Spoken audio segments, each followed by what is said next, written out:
Anybody can grow wealth, whether you get lucky or you build it on your own. But in building generational wealth, I believe the most important part is actually protecting that wealth that you have grown. Over the last 13 years, I've dedicated my life to helping successful business owners build, protect, and pass on wealth to the next generation. And this is gonna be a 10-minute masterclass to help you understand how to protect wealth, because I believe that protecting wealth is the most important part of generational wealth. So let's get into it.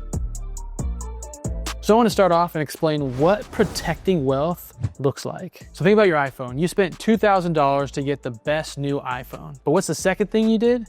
You probably went and bought a case to protect that phone so it'll last as long as it possibly can. That's the same thing with your money. If you've taken all of this time to grow wealth, now you need to go and protect it. So it's going and it's buying the case to protect your wealth or protect your iPhone so you can have it last as long as possible. Now your iPhone is probably not going to be passed to the next generation, but if you have a 13 or 14-year-old, it might. But your wealth hopefully is going to go past the second or third generation. And so now it's important for you to protect it. So as I explain this, I want to talk about two separate groups, because the point of getting to protecting your wealth is a little bit different for everyone. It depends on how much you want to spend, but I think there's really kind of two distinct groups. There's really those who are between 1 and 3 million. And then there's the group that is basically 3 million to about 6 million. These two groups are somewhat different, but they still have a lot of the same things in common. So I want to start in the $1 to $3 million group. And this is what protection looks like. I think it falls into a couple of different categories.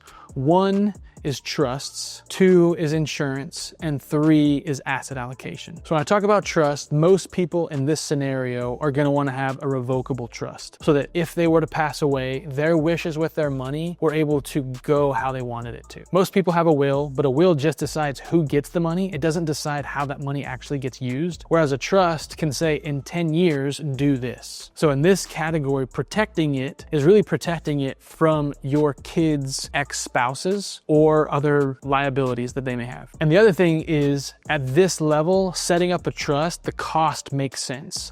Most of the time, setting up a trust costs around $5,000. In most states, that's about the cost of what probate is. So at this point, setting up a trust makes sense to do. So a lot of people hear about irrevocable trusts and how they can help save on taxes. People are in this group, they don't really need that because they're not likely to have any estate taxes, because that limit right now is 15 million per person. So for this group, you really just need a revocable trust for the most part. The second part for this group is insurance. And there's really 3 main insurances that I think are important. The first one is umbrella insurance. This one isn't talked about enough, but it's basically an insurance that goes on top of all of your other ones. So you have your car insurance that has limits. Usually it's like $500,000 per accident. Now, if you have something where it's $1 million, let's say you get in a car accident with a doctor who's 28, that guy's got a lot of earnings ahead of him. If you were to get sued, you potentially would owe multi-million dollars. So for this group, you want to have an umbrella policy that kind of equals your net worth. So if you have a $3 million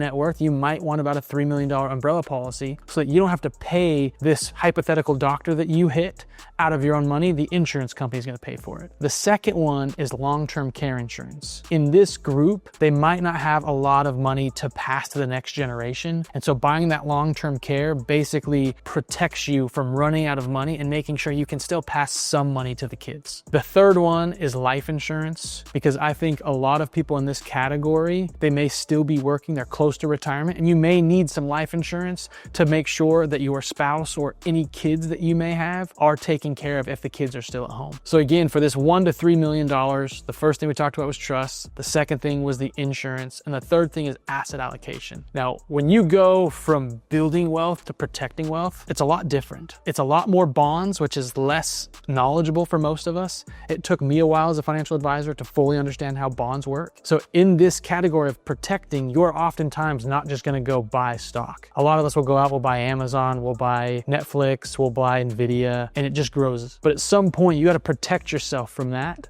and that gets a lot harder. So in this category, asset allocation becomes a big thing because you now need to make sure that you're not just worrying about growth, but you're worrying about it going down, because this nest egg, that's all you're going to have in retirement, and you want to protect it as much as you can. So moving on to the second group, which is the 3 million to about 6 million. They have similar needs, but they are different, because in this category, most people are what we would call overfunded for retirement. Most of the money, if you have $6 million, is actually going to be passed to your kids. Because if you have $6 million and you just get a 5% return, that means you're gonna make $300,000 a year. And most people are gonna be okay just spending the interest at this point, and either the full amount or the full amount plus growth is gonna go to their kids. So this has a little bit of a different protection that we need than the first category. So in here, it's kind of the same three. It's trusts, it's insurance, it's asset allocation.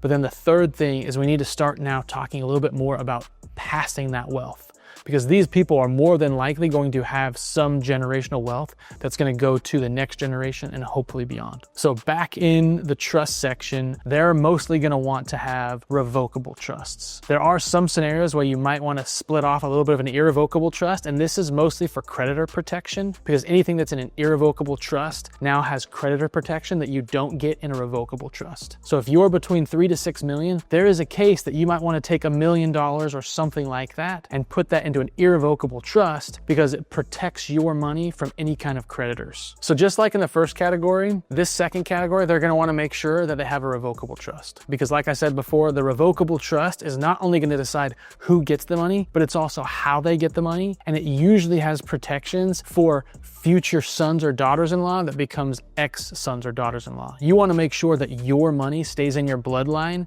and it doesn't go to a child's ex-spouse. So a revocable trust is very important for anyone that's between 3 to 6 million. You might also want to have a sliver, like $1 million, that might be in a revocable trust that will be protected against creditors. So that moves us to insurance. So in the insurance category, we're really mostly looking at protecting that wealth so that no one else can get it. So there's creditors that we're worried about. We're still worried about if we were to hit a young doctor. So having umbrella insurance is going to be important, but it might not be all the way up to your net worth. If I have a $6 million net worth, I probably am not going to need a $6 million umbrella policy, because it's going to be really hard to hit that limit. You're probably going to be looking at a $3 million policy if you're at that $6 million amount, but you're going to still want to have umbrella insurance. Now, long-term care insurance may not be as much of a need, because most of the time you're going to be able to self-fund. So I'm not saying you don't need long-term care insurance. I just think it's less likely that you need that to protect yourself, because like I said before, if you get a 5% return, that's $300,000 a year on $6 million.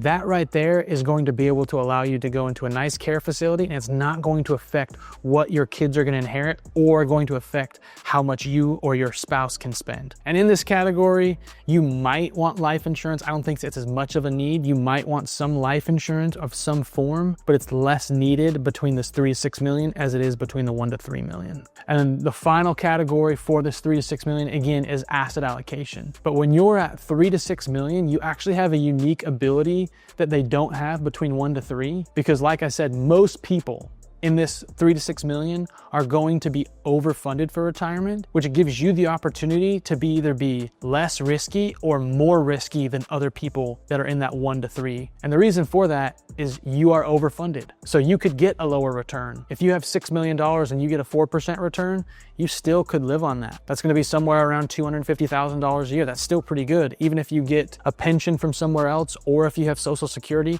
you're looking at still over $300,000 potentially of income per year to live on. So at this category, you can either be less risky or you could be more risky. You could have more equities than someone who's in that 1 to 3, because you have built the opportunity to be insulated from some of those things that the person that's 1 to 3 isn't insulated from. So in this category, if you're 3 to 6 million, you could be more aggressive than somebody else, or you could be less aggressive. You've kind of earned the right to decide which one you want to be, and you could oscillate between them. It could be 2007 and you're like, oh, I think I'm going to be less risky. Well, that would have been a great decision because the market went down right after. Or it could have been in 2020 and you made that decision. You can move from being aggressive or not aggressive, but when you're in that 3 to 6 million range, you have more of that flexibility than you do in that 1 to 3. That 1 to 3, they really need that 5% return annually. Where if you're in the 3 to 6, you're okay if you get a 0% return one year, then the next year you get 10. So those are, I think, the ways that you protect your wealth, whether it's 1 to 3 million or 3 to 6 million. It's really coming down to trusts, which is determining how people are going to use the money in the future because you built it, you earned it. You should have a say on how it's used after you die. And the second one is having insurance to protect, whether it's umbrella insurance, long-term care insurance,